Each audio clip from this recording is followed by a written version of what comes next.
Thank you for coming by Tori Magoo 44. Today is the 20th of August, 2010. Time is definitely rolling on. And it is 82 degrees here in Los Angeles. So today I wanted to talk to you all. First of all, I hope you went on my Lake Arrowhead trip. If you didn't, check it out. It's not much, but it's a nice, relaxing video. It's very, very nice. Another thing I did was last night I went to the Egyptian Theater, and there's a really excellent movie on all week that you can check it out at American Cinematheque and see about it. It's about Phil Spector, the agony and the ecstasy, but it goes into all of his music, and the director was there. I was amazed at all of the music that he had produced. I had no idea how many, many old classics that he had.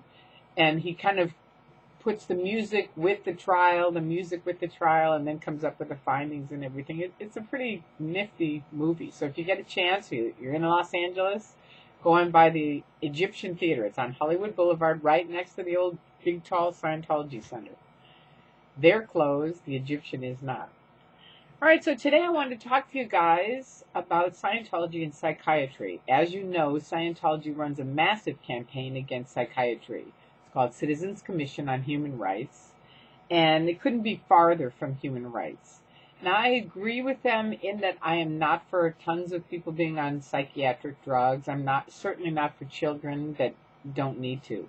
But I also know some people that are dead who very well may be alive had they been on the correct medication. So Scientologists are not doctors, and I do not think this campaign is a good one because it cuts off people from finding any other solutions. And I'll tell you a very personal one for me. In the 90s, when I was on OT7, it wasn't working for me. I was having very bad headaches at the time, which I finally found the source of, which had nothing to do with auditing. But I was looking all around, and one of the things I started doing was listening to a lady named Dr. Laura, right? She's planning on leaving radio now for a number of different reasons. And some people like her, some people don't, but I started listening to her, and it was very, very weird for me because I was a security checker, meaning you're taking people into session and trying to find out what violations of their moral code did they do, right? And in Scientology land, it would take forever to get these things out of people, right? Like maybe a half an hour, 20, 30 minutes, often. And she, on the radio, people would call in, blah, blah, blah, blah, blah, blah. And or Scientology, you can never evaluate for the pre-clear, right? She, being a therapist, would just say, that's not it. You know what? It's something else. What else is really bothering you that happened right before that or something? She would ask different questions, and it would nail it. The person would say, blah, blah, blah. And she would say, great, that's the thing you need to work on. And I remember I'd be driving along in my car thinking, wow, this is a psychiatrist that we're all against, right? And yet she's pulling these withholds all day long. And here we are taking forever sledging along. And the people would be quite happy with what they, in a very fast time. The other thing she said that really got me looking is she said, and she still says this, people don't change. Whoever you're marrying or going with, you know what I mean? Whoever you're connecting up with. A lot of times one of the mistakes men and women make is, well, so-and-so does blah, but I'm going to fix that, or I'm going to change that. And she's really big on, no, you're not going to change that. That is who that person is. And, it really got me looking. I think it was the first time it got me looking at people I knew in Scientology. And I'd known them by then. This was the 90s. I'd gotten in 69, 79, 89. So it was like 25 years I'd known a lot of these people, including myself. And I had to really look and think, we haven't changed that much. There's the labels, your OT1, your OT2, your OT3, you've got your L's, your grades auditor, your classics, blah, blah, blah. They've got all their little technology things.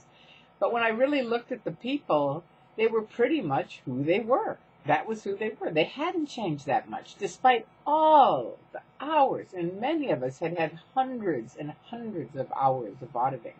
And yet, we were basically the same people.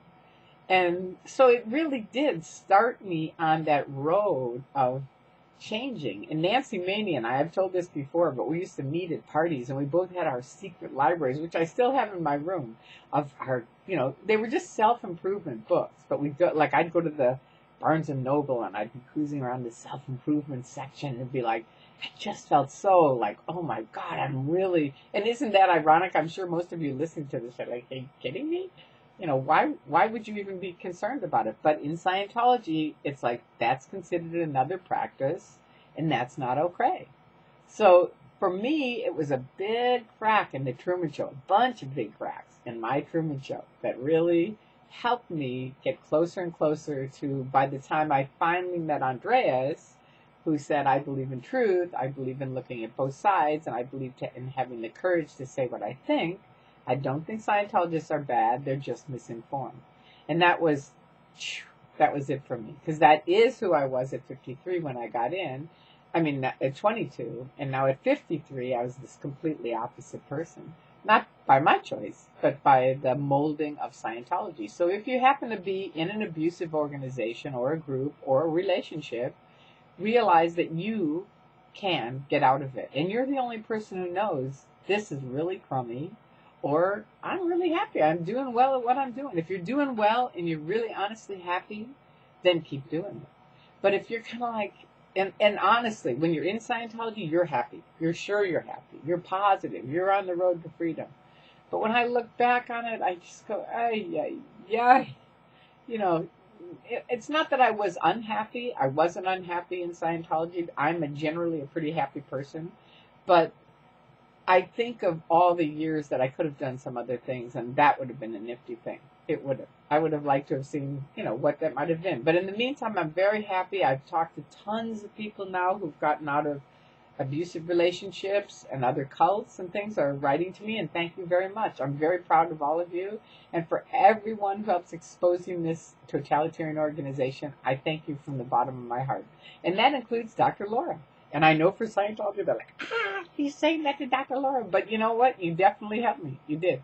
So there you go. Thank you very much. I hope you guys all are having a fantastic beginning of the week. Is it the beginning of the week? It's the end of the week. It is the end of the week. That's right. It's the very, very end of the week.